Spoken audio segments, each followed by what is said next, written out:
Hello বন্ধুরা, দেখো ঠাকুমা খুবই অসুস্থ, তাই জন্য ঠাকুমাকে ওষুধ দিচ্ছি। এটা সকালের ওষুধ, 2-3 বেলা ওষুধ আছে, দিচ্ছি, খাচ্ছে। এই যে দেখো। আর ডাক্তারকে বলে যখন আনি ওষুধ, তখন ডাক্তারই বলছিল যে আর তো ঠাকুমার কোনো দিনও ভালো হয়, এটা তো বয়সের রোগ, এটা আর ভালো হবে না।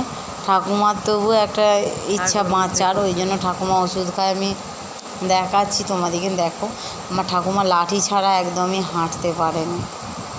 তোমরা দেখতে পাচ্ছ লাঠি ছাড়া একদমই, এই যে হাঁটতে মোটেই পারছে না। আমি বলছি একটু হ্যাঁ হাঁট, আমি আছি পাশে, টলে গেলে সে আমি ধরে ফেলবো, তার জন্য নয়।